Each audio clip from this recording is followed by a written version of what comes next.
Morning, everyone. I'm very excited to introduce our next session. In his 25 years in radio promotion, Jason Prinzo has become somewhat of a pop promotion legend. He's seen it all, the good and the bad, through VP promotion roles at Warner and Capitol and his own promotion company, which he's run for the last 15 years. Like many of us, he's also had his own struggles with mental health. He's been in therapy since he was 5 years old, and he has learned a lot that he's going to share today. He's very dedicated to addressing things openly and honestly and ending any stigma that's associated with mental health issues. He's an ambassador for the National Association for Mental Illness. He helps train the Chicago Police Department on best practices for diffusing situations with those with mental illness. And he is particularly passionate about helping those in the music industry overcome mental health challenges in this very unique business. Please give a warm welcome to Jason Prinzo. I first discovered that I had anxiety at probably the worst possible time. It was my honeymoon. My wife and I had gotten married. We flew to Vegas for a quick little 4-day honeymoon. We land on Saturday. We have a great dinner. Sunday, we decide we're going to go gambling and drink. We're just going to have a great time. But Monday and Tuesday was going to be our days that we really kicked back and relaxed. We had a cabana rented by the pool. We're just going to sit, get sunburnt, drink too much, and just relax and reset. We're going back to work the next week.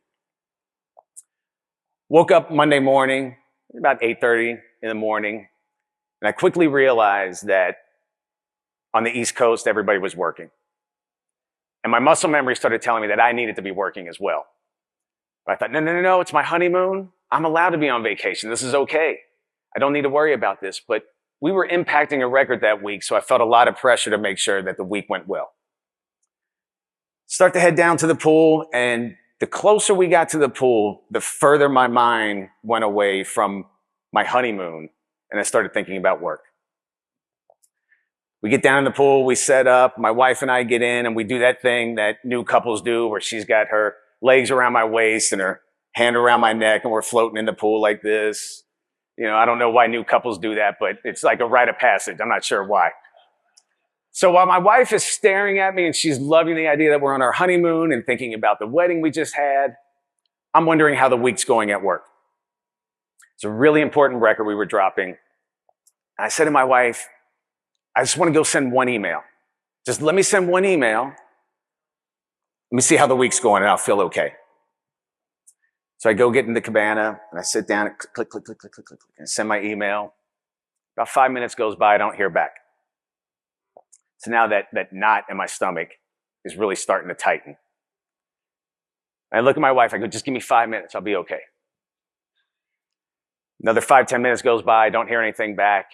Now, the lie that my brain is starting to tell me at this point is that if I don't work and we have a bad week, it's going to be my fault and I'm going to be fired. On the flip side, if I don't work and we have a great week, that's confirmation that they don't need me and I'm going to be fired. So what should I do? I'm going to get an ad. I'm going to go get an ad real quick. Because if I can get an ad while I'm on my honeymoon, is going to show them that, boy, look how dedicated Jason is. He really cares about this job. He's getting ads on his honeymoon. What a guy. Hour and a half goes by. I don't have any ads. I'm not hearing back from my bosses, and I am freaking out. After 3 hours, my wife finally got fed up and said, you do whatever you need to do. I'm going to the room. We'll try it again tomorrow. She doesn't understand the pressure of being in record promotion is. So I'll explain it to her later. We'll have a good day tomorrow. Tuesday is an instant replay of Monday. And I quickly realize I have ruined our honeymoon. We go to the airport the next day. We're getting ready to go through security. I check my email, and I get the dreaded, your company card has been shut off for non-payment. And it is an instant meltdown. If I'm not getting fired for not working all week, now I'm getting fired because I'm supposed to be on the road next week, and now I can't pay for it. And I'm going to have to cancel my meetings.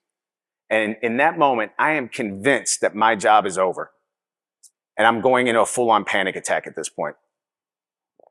My wife walks up and grabs me by the hands and she says, when we get home, I need you to go to the doctor because you have anxiety and I need you to go get help. No, I don't. Stop it with this. I don't have, you don't understand. I'm stressed. Radio, my wife's in radio. I go, radio pressure is different. I'm judged week to week. If I have one bad week, the entire project is over. So if we're going to be married and you're going to live with a promotion guy, I need you to understand what this stress is like. And she grabbed my hands harder and she says, you have anxiety. It's not only affecting you, but it's affecting me. And my heart sunk. I got my entire marriage off on the wrong foot because I'm stressing about work. See, there's a big difference between being anxious and being stressed about a work event, something going on in your life, a decision that needs to be made, and anxiety disorder. For most people, when the event is over, when the decision has been made, it's fleeting. Those feelings go away. But for those of us that suffer from anxiety, those feelings never go away. When the life event is over, when the decision is made, those feelings don't go away. They just transfer to something else. And it's constant. It is every part of our lives. I can't get up to go get a glass of water without having an internal battle in my head of going, well, if I get up to get a glass of water, should I go to the bathroom too? Because I don't want to get up and then sit back down and then go back and do it again. It is a constant battle. And we have these fears that catastrophe is always right around the corner. And for those of you that don't suffer, this is going to sound ridiculous, that the worst possible outcome is the only outcome. But in those moments, it's 100% truth to us. And we get frustrated when you don't understand. And it takes a while to process this stuff because we have things that happen to us as children sometimes that start us in a bad path. So one of the things that would happen quite a bit, aside from when I talked about my honeymoon, is I had a boss that I really liked. Great guy, love him to this day. I was scared of him. He's a boss. Always scared of my bosses. There would be times that I would call him on the phone, and his assistant would say, he can't talk right now, he's going to call you back. From the time my phone left my ear to me hanging it up, the lie that my brain was telling me was that he's mad at me, I'm going to get fired, we're going to lose the house, my wife's going to leave me, I'm going to be living in a one-room apartment for the rest of my life. And that was my truth. And I froze up. I'm completely frozen because I don't know what to do next. Because now I have to save my job, I have to save my house, I have to save my marriage, and I don't know which one to fix first. Because do I go get ads? Do I try to fix this? But can we afford the house on one salary if I lose my job? If my wife leaves me, where am I going to live? Because I don't know what Starbucks pays. Because how am I going to afford to have an apartment?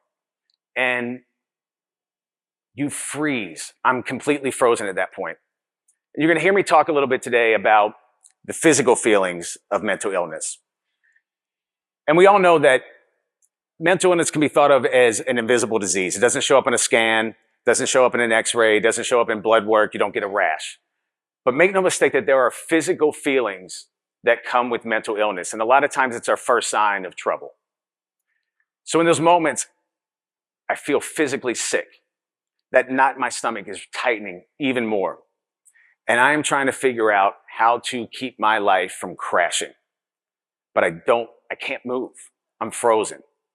And it'll be 3 hours later until my boss calls back, and I'll quickly realize whatever it was that I was believing was totally false. And then I'm embarrassed because this is the same thing I felt last week. It's the same thing I felt the week before and the week before that, and I can't stop it from happening.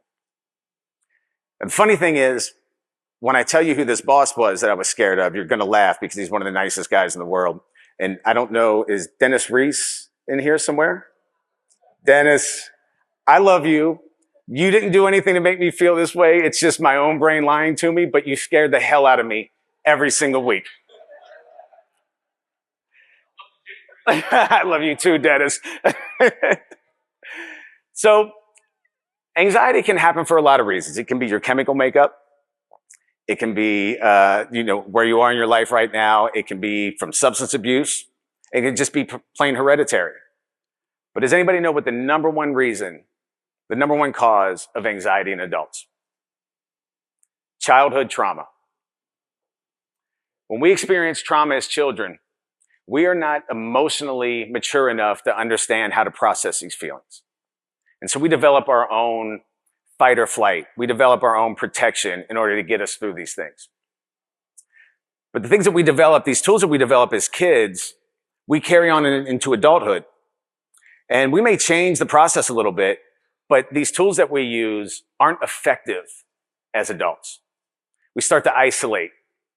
There can be a lot of anger. I had a lot of anger for a long time. My anxiety would scare me. And so my way of beating the anxiety was to meet it head on, because catastrophe was always about to happen. I can draw a through line from my father to my anxiety as an adult, now that I understand what I was going through. My father loved three things in life: drugs, alcohol, and violence. And he was really good at all three of them. My childhood life before my father left was a constant cycle of me trying to keep the house calm. My father was always at a low boil. And when it got bad, you didn't want to be around it. The house would get torn up. I had to protect my mom. And so I felt that it was my job to keep him calm. So you're always waiting for catastrophe. You're always nervous because it's that one thing. Is it, if I walk up the steps and it creaks, is it going to wake him up and set him off? You just never know what's going to happen. And one of my earliest memories with my father was around 4 or 5 years old. We're driving home and a school bus cut us off. And you are not going to disrespect my father by cutting him off. So the only logical thing to do at that point was to chase the school bus. So we chase the school bus. My father waits until the bus pulls into a cul-de-sac, and he pulls up, blocks the bus in, and all 6'2", 240 pounds of him jumps out of the car and runs up and starts banging on the bus doors, trying to get the driver out. And I remember the fear that I had as a kid in that moment, just the energy that you could feel of all this anger. And I remember seeing the fear on the eyes of the kids in the bus was probably the same fear that I had in my eyes. Eventually, my father relented. We went back home. About a year later, my parents divorced. His alcoholism and his drug abuse kicked up, and so did the violence. There would be times then that my mother and I would be leaving the house, and we lived on this street that was kind of horseshoe-shaped, and it went out to a main road, so you could get in and out on both sides. My father would wait for us in his car. We'd pull out. We'd start driving up the street. My father would come up and start smashing into the back of our car to get us to stop. My mom would speed up. If he could get alongside of us to push us over to the cars on the right, he would do that. And what played out every time was my mom would do like hillbilly NASCAR, where she would just start driving in circles to get a big enough lead that 6-year-old me would be able to jump out of the car and run into the house and call the police on my father. And this was happening constantly. So the anxiety was there. It was already bad. My mother made the amazing decision to get remarried to my father a year later. And then a year after that, divorced again. So we're going to leave my abandonment issues out of this for right now, because that's a different conversation. Because of my father's violence, we moved a lot. There were no stalking laws. So by the time I graduated high school, I went to 8 schools. I lived in about 15 different houses. So it was always, when's the next catastrophe? Because we're leaving. We don't unpack bags. We're leaving. Make friends, lose them, we're leaving. My father's violence really hit a breaking point. I was laying in bed one night, or laying in bed, I was sleeping, and I hear boom, boom, boom. And gunshots in all the windows of the house except for my room. And we knew it was my father, right? We knew it was him. Nobody else shooting out our windows. And the bullet casings that were in the wall matched the ammunition that he had left at the house from when he lived there. So now, even though my father's not in the house, we still don't feel safe. I'm still waiting for the next catastrophe. Now I can't sleep at night. About 2 weeks later, trying to sleep, boom, boom, boom, boom. It happens again.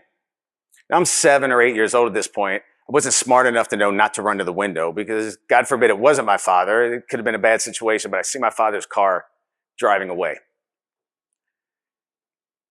that feeling of catastrophe and that feeling of violence has never left me. I talk about how I have a lot of anger, and it's because I feel anger is always coming to me, and the only way that I can match it and keep it away is to meet it halfway. And it's tough to get rid of these habits. It's really difficult because we're not emotionally intelligent enough at a young age to understand what we're going through. We just don't know. And we were never taught any coping mechanisms. Nobody's ever telling us at an age, at 6, 7 years old, that what you're going through isn't your fault, that this isn't normal, that you don't have to process this, or let's talk about it. Let's see what this is about. There's no letting it out. I started in therapy at 5 because my teachers at school knew a lot of stuff that was going on. So I'm very familiar with therapy, and that's something we'll talk about in a little bit. But as I've gotten older and I've come to grips with the idea of anxiety, I've learned a lot of things that are really helpful for me when I feel it coming on. Again, we're going to talk about the physical things that happen with anxiety. For me, I can feel my shoulders rising up. I can feel that knot in my stomach getting really tight. I'll feel physically ill. And when I feel that stuff coming on, that is my signal that I need to do something right now to keep from a panic attack happening or keep this cycle from going. And if anybody in here has ever experienced panic attacks, they are very similar to the feeling of having a heart attack. And I know that sounds ridiculous to anybody that hasn't experienced it before. I can tell you my wife had a panic attack on the air one day, got rushed to the hospital because she thought she was having a heart attack. My mother experienced panic attacks all the time, so I got very familiar with it. So when I feel that anxiety coming on, and I can feel it physically happening, there's a few things that I like to do. One is short bursts of anything physical. If I can find somewhere to go and I can do 15, 20 push-ups, some people like to run in place, some people like to do jumping jacks. It releases some cortisol in your brain and kind of resets you a little bit to where it moves you away from what those feelings are and can kind of give you a fresh start. Another one that I like to do, and this one works for me especially at night. We all know at night your mind starts wandering. There's no distraction. It is just going from one problem to the other. And my brain at night tells me all the things that are going to go wrong tomorrow. So in order for me to get to sleep, I like to do box breathing. And all box breathing is you inhale for 4 seconds, you hold for 4 seconds, you breathe out for 4, and you hold for 4. You have to do this 5 or 6 times. You cycle through this 5 or 6 times. I like to do box breathing because I can't concentrate long enough to meditate or do deep breathing. I can still stress while trying to meditate. I can still stress while trying to do deep breathing, but focusing on the cadence and the changes allows enough of a distraction for me to where I can move past whatever I'm feeling. It's really calming for me. A lot of people keep lavender with them. The smell of lavender has proven to have sedative and calming effects. So a lot of people will keep a lotion or perfume or a scented bag that smells like lavender. It's extremely helpful. Anything creative, artistic, painting, adult coloring books, cooking, music, any of that stuff is fantastic. I got into painting. I started it because of my anxiety. And the most calm that you'll ever find me is when I'm painting. In fact, I have to set an alarm when I'm doing it because I'll go 6 or 7 hours without eating, drinking, doing anything because it is the most relaxed you'll ever find me, and I don't want that place to end. Now, unfortunately, we may not ever beat our anxiety, but there are, as I mentioned, some things we can do to try to maintain it. And unfortunately, for a lot of us with anxiety, and a lot of people in our industry, we suffer from imposter syndrome. And all imposter syndrome is unfounded feelings of self-doubt and incompetence. I think unfounded is the key word in this phrase, right? Now, we're going to talk about imposter syndrome for a minute. And I promise you, most people in this room are sitting here thinking that I'm talking directly to them. They think they're the only ones in here that are frauds. And they're looking around going, man, he's talking about me. And then everybody's looking at me. but the person sitting next to you is feeling the exact same thing. And I know this because 8 out of 10 people suffer from imposter syndrome. Matter of fact, the more successful people get, the more likely they are to suffer from imposter syndrome, which doesn't make any sense, right? The people that are the most successful feel as if they don't deserve it, they don't belong. And all of us that suffer from it have this feeling of incompetence that any success we had, we think is just timing and luck.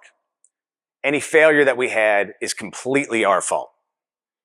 We don't allow ourselves credit for doing anything properly. We think we've gotten very lucky.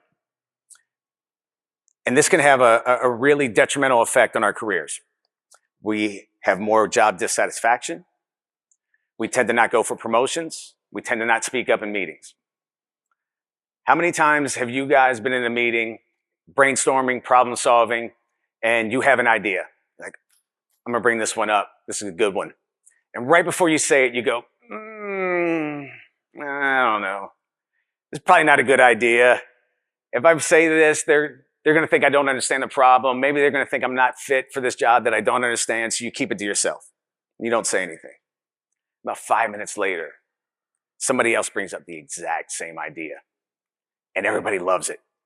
You're like, what was I doing? I should have said something. Next time I'm going to say something. Next time I'm going to bring it up and everybody's going to love me for it. And the next time comes, you don't say it. Next time comes, you don't say it. Because we're so afraid that this veil that isn't really there is going to be pulled away. How does this happen? Right? Like, how do all these people in this room, the center of the country music world, how do all these people suffer from imposter syndrome and think that they're not good enough? It's our brains constantly lying to us. There's a thing called the illusion of truth effect, and it's the tendencies to believe repeated false information. Tendencies to believe repeated false information. It is a form of brainwashing. It's the same thing that cult leaders use, that abusers use, politicians on both sides use. They're constantly drilling false information into our brains. We're doing that ourselves. We're telling ourselves these negative thoughts all of the time, and we're not giving ourselves the other side of it, the positive thoughts. So of course you're going to believe that you're not good enough. Of course you're going to believe as if you've gotten lucky. There's nothing telling you otherwise.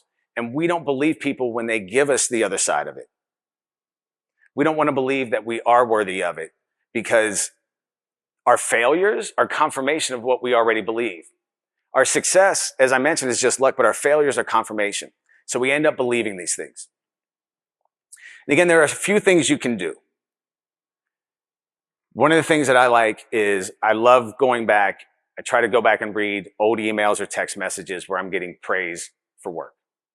It's always a great one for me because it's a reminder that I've had success. I like to keep a list of accomplishments that I've had over my life. They can be big or small.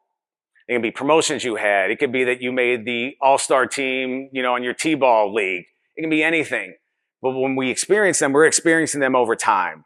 So they don't feel as big. But when we read them in a vacuum, it can seem a lot more impressive. And you look at it and you go, wow, I did all of that. I can do some of these things. I am worthy of some of this stuff. And these things can be extremely effective for us. Managers have a big part in this as well. And when we're talking about work, one of the things that I try to tell managers to do is make it easy for your people to come and ask for help.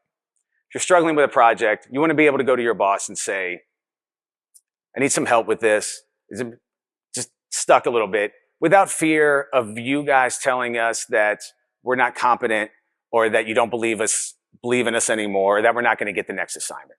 So you need to make it okay for people to come and ask for help.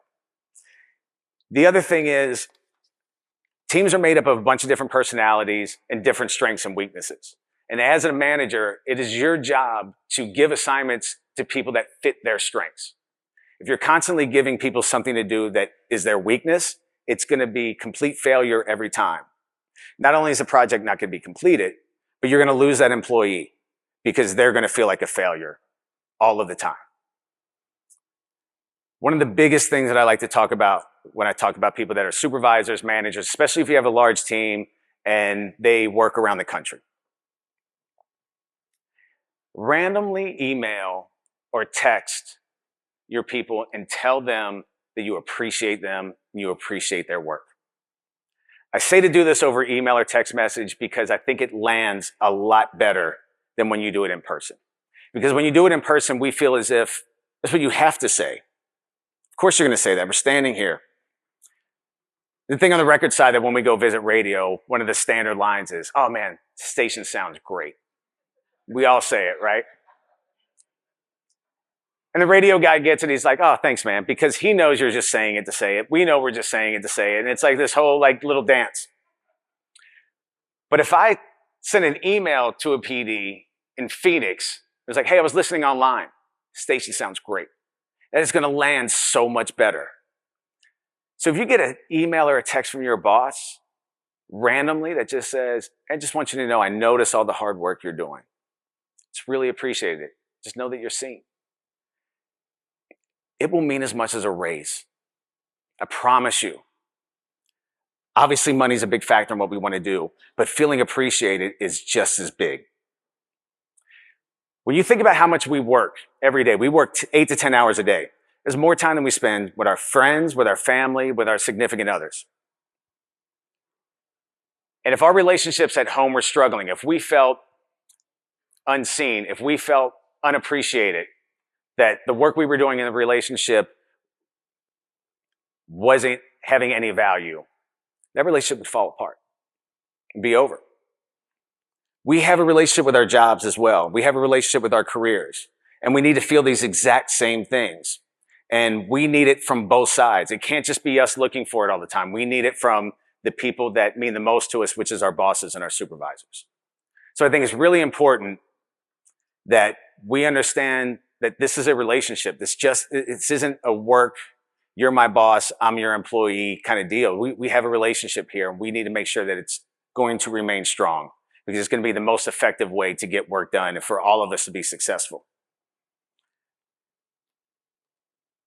A couple of other tools that I like to use is I think it's important to have shared experiences.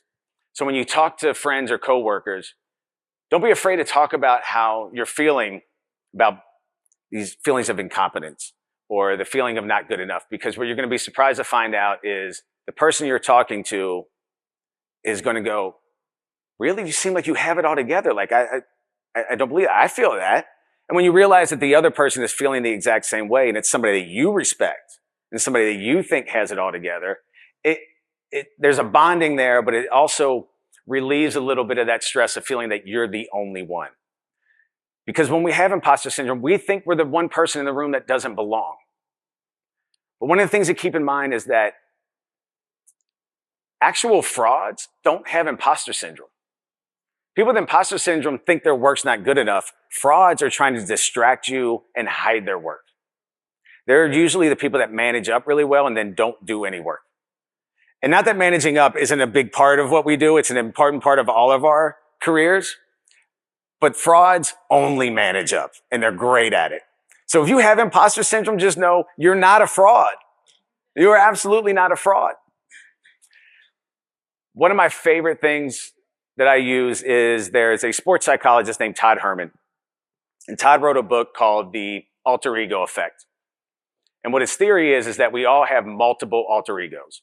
We're one way when we're around our friends. We're different than when we're around our parents, around children. And we move seamlessly in and out of these alter egos. But we can develop one for work. We can develop one for our careers. What are the attributes that you want to have when you go to work every day? What does that look like for you? What's the person that you want to be? Give it a name. Make that person a different name. Athletes do this all the time. Nearly every famous athlete has a nickname. Let's take Deion Sanders. When Deion Sanders is off the field, he talks about how he likes to go fishing, spend time with his family, ride bikes. But when he's on the field, he's prime time. He's brash, he's cocky, he dances. But he obviously has the ability to be that guy. But in order to bring it out, he needs to transform into prime time. Just the same as we have the ability to be successful in our careers, We just need to find a way to transform into that. So what if I told you that one of the greatest leaders of the 20th century not only had imposter syndrome, but used this same tool? That Martin Luther King Jr. had imposter syndrome.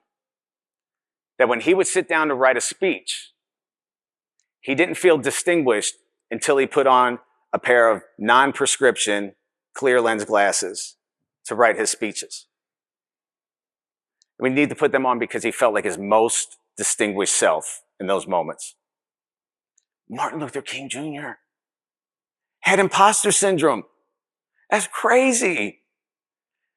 Now, if anybody's flying back through Atlanta on their way home, or if you're ever in the Atlanta airport, it's enormous. I couldn't tell you how to get there. It'd probably take you an hour if you've ever been through the Atlanta airport. It's like its own city. But there is a display of things dedicated to Martin Luther King, and there are a pair of his glasses in there, and there's a little story there as well that kind of goes along with what I was just talking about here. And it's insane that we feel this way. Like, I don't understand why these things keep happening to us, but there are a lot of these tools that we can use. Take these tools down that I'm talking about, whether it's the alter ego effect, whether it's reading your resume, whether it's going back and reading old emails. All of these things can help us get ahead of this when these feelings start. And it's important to understand, like I mentioned, the physical feelings, because that's going to be your first indication that these things are happening. We've talked about anxiety, talked about imposter syndrome, and one of the biggest ones that we all deal with is depression. And we're all familiar with depression at this point. We've talked about depression for decades. And nearly everybody at some point in their life will struggle with a bout of depression at some point. It's pretty normal. But for most people, it goes away. It's the only time you'll deal with it. But for those of us with clinical depression or depressive disorder, these feelings are always there. And it's a constant cycle of like this. You're good, you're bad. You're good, you're bad.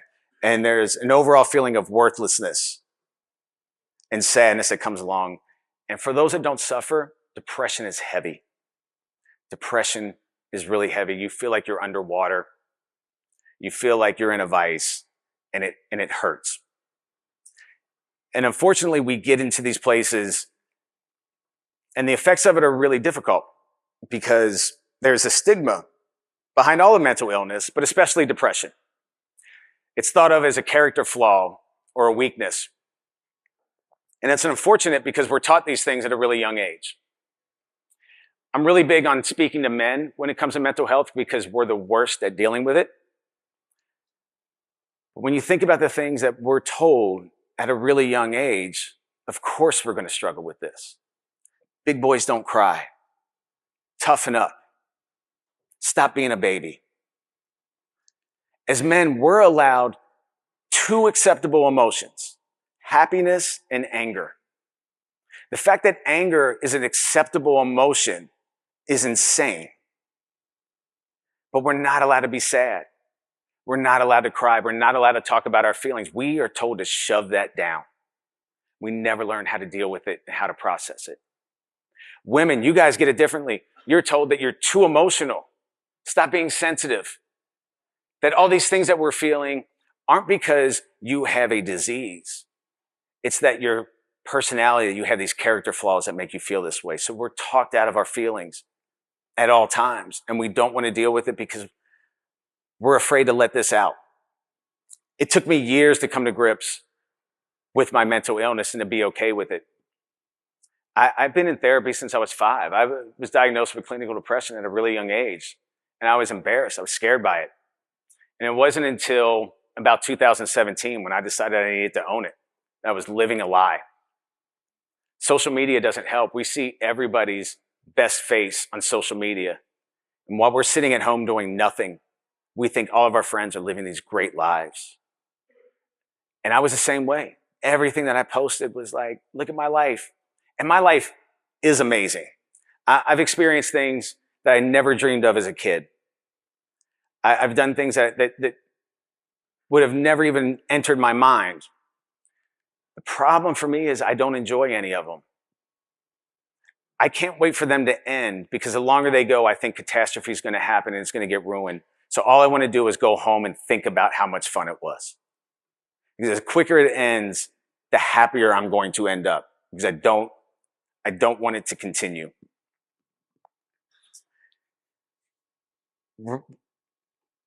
We've got to start allowing ourselves to feel these things. And it's okay.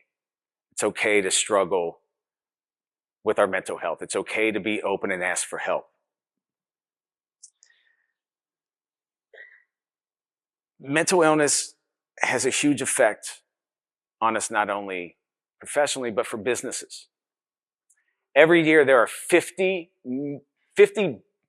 12 billion workdays lost to mental health.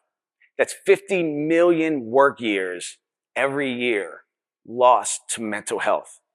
That is a lot of productivity, but it's a lot of sadness, right? If we take mental health days without guilt, we have vacations, we have sick days. We are allowed a mental health day is a sick day. It is okay to take it, because if you don't, you are just going to fire off at some point. You are going to have a meltdown, and it's going to be a lot worse than if you don't take that Friday off and give yourself a break.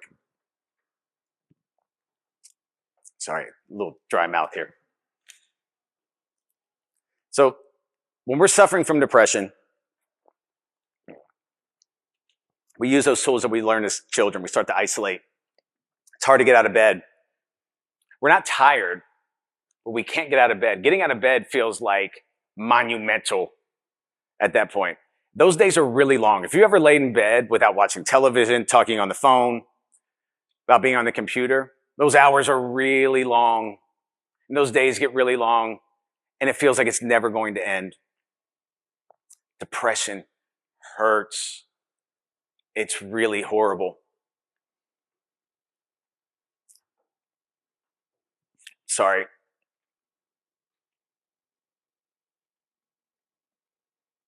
I'm going to talk about suicide for a second. And if anybody's going to be triggered, or if anybody's uncomfortable, I want to give you a second to step out. And while we do that, I just want to mention that there is a national suicide prevention mental health crisis hotline, 988. Works just like 911. Put in your phones if you have to, 988. Something that irritates me to no end is when you hear about somebody that died by suicide and the initial reaction is, man, it's so selfish. Guy made a really selfish decision. He didn't want to deal with his problems. He wanted to leave it for everybody else. And that may be true. It may absolutely be true, but there are a lot of other factors. A lot of times, people feel as if they're damaging everybody else's lives, that they're hurting the people around them so much that not being here will be helpful, that they're doing so much damage to the people around them that they think they're giving them help by not being here, and they make a decision that affects them and everybody around them greatly. That's a big part of why people make the decision to try to die by suicide. The other part is that it hurts, it's painful, and we want the pain to go away. Just like any other disease, just like any other pain, we don't think it's ever ending, and we just want it to stop. In 2020, I became suicidal for the very first time. Now, I had thought about suicide every single day for 30 years. Not that I wanted to do it, not that I thought I was going to do it, I kept it as an option. And I didn't know that was not normal. It became such a habit that I thought about suicide every single day. But in 2020, I started to normalize it so much that I knew how I was going to do it. I knew where I was going to do it. I knew I was going to do it in a way that nobody I loved was going to find me, because I didn't want them to have to deal with that trauma. One of the hardest things that I ever had to do in my life was to go to my wife, the person I love the most, and say, life is too hard for me. I don't want to be here. Life is this hard. Thankfully, I have an extremely supportive wife. We went and got me help right away. And I took 2 weeks off work and I checked into a facility. I did outpatient therapy. It was extreme therapy, group therapy, one-on-one therapy. And it saved my life. Things that I learned at that time have put me on a different path. But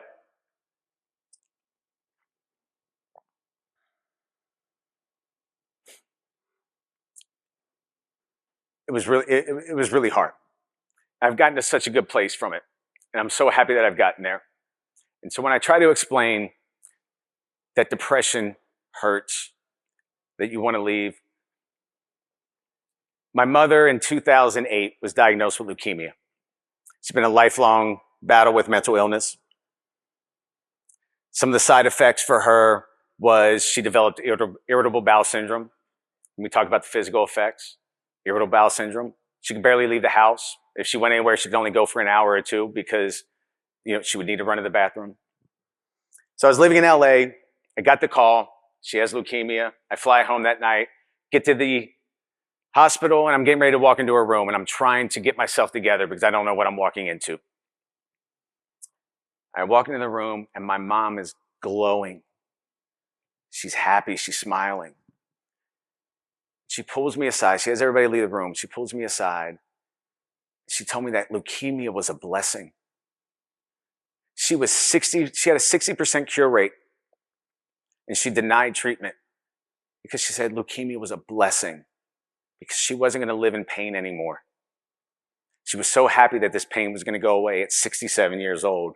She was excited to die. The happiest I had ever seen my mother in my entire life was the 10 days from when we got her home from the hospital to when we had to get her heavily medicated because the leukemia was starting to take over. My mom didn't stop smiling. People came visit. She was with her kids. She was with her grandkids. And for all of us to get to see that was a gift. I didn't want my mom to die. But I loved that I got to see her happy for the first time. That's how much depression hurts. That people want to die. I'm a huge proponent of therapy. I am all about talk therapy. How many people in here have ever worked out with a personal trainer? How many people in here played sports as kids and had coaches? This is nearly everybody in the room. Only 30% of Americans have ever gone to therapy. So what if we change the way that we look at therapy? What if we said that therapy was nothing but a trainer for your brain? And we looked at it that way. Because look, we eat diets in order to avoid diabetes or heart disease. We work out to keep ourselves physically fit so that we can be healthy. But we don't do anything about the most important part of our body, our brain, until there's a problem. We don't wait until our car breaks down to get an oil change. But we wait until there's a crisis mentally before we go and get help. And I don't understand this. And I know that there's a huge stigma behind therapy. And for people that haven't gone, if you're watching movies, it looks like you're just going to go in an office and lay on a brown leather couch while, a guy just sits and takes notes, right? And that it's constantly going over trauma. And there are times that you definitely will dig into that trauma because it's important. I go to therapy every week. 90% of the time, we're talking about how can I maneuver living in this space? How do I continue to live healthy knowing that all these things happen? I don't have to go back and talk about the violence that I experienced as a child. I need to figure out how to get through life better with the outcome of that. And so I think people need to understand how effective therapy is. There was a recent poll that was done that 86% of people that have gone to therapy said that it helped them cope and get through life better than it was before they started. Unfortunately, the gap between when people first notice the signs of mental illness and when they eventually go and get help is 11 years. That is a huge chunk of our lives that we're wasting trying to fix things that we don't know how to fix or that we're denying is happening. 11 years. That's just before we start to get help. Therapy is extremely effective. And if anybody is feeling as if they need help, I beg you to go get it. We should all be working on it. It is a trainer for our brains.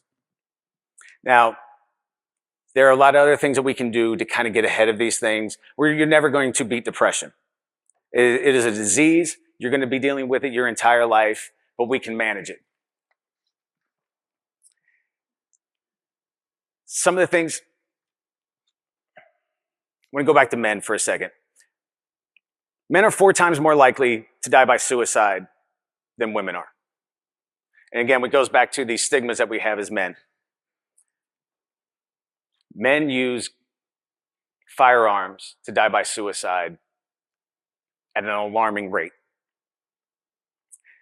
2022, there were 50,000 gun deaths in America. 25,000 of them were suicides. I don't keep a gun in the house. I have nothing against guns. I have a gun license. I have a conceal and carry license. But I know that it would take 5 minutes for me to make a horrible decision.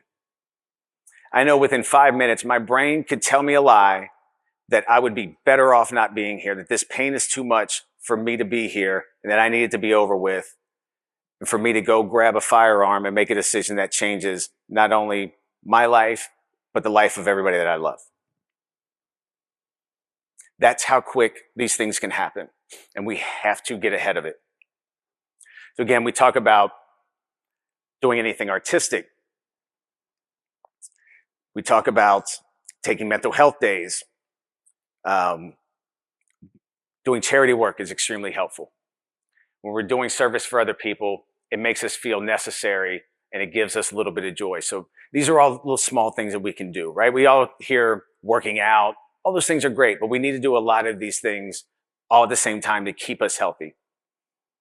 Working out, charity work. I like to keep what I call my happy list. And on my happy list is exactly what it sounds like. It's a bunch of things that make me happy. They can be big or small. They could be travel. I like to go get coffee. The process of walking to a coffee shop, having them make my coffee, me make my little mix, is really relaxing and fun for me. My wife likes to take baths. Whatever it is, make a list and try to incorporate one of those things in every day if you can. And that's what we talk about when you hear people talk about self-care. And I don't care if you can do it for 5 minutes, 10 minutes, if you have time to do it for an hour, try to incorporate these things into every day. It is extremely important that we take care of ourselves in these ways. Therapy, we talked about. The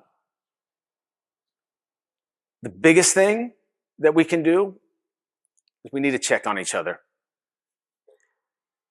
It is really important that we reach out to the people closest to us, just ask them how they're doing. Dennis Clark, the morning show consultant, told me one time that when you reach out to somebody, you ask them, hey, how are you doing? You're going to get kind of a normal answer of, hey, everything's good, I'm great. But if you stop and you ask again, but how are you really doing? At that point, people start opening up. And when you do this, people open up to you, allow them to talk without judgment. Don't say to them, look at the bright side, or what do you have to be upset about? It's infuriating. We're feeling these things are very real to us, and the only thing that makes it harder is for us to have to argue with you to understand what we're feeling. So just allow us to talk.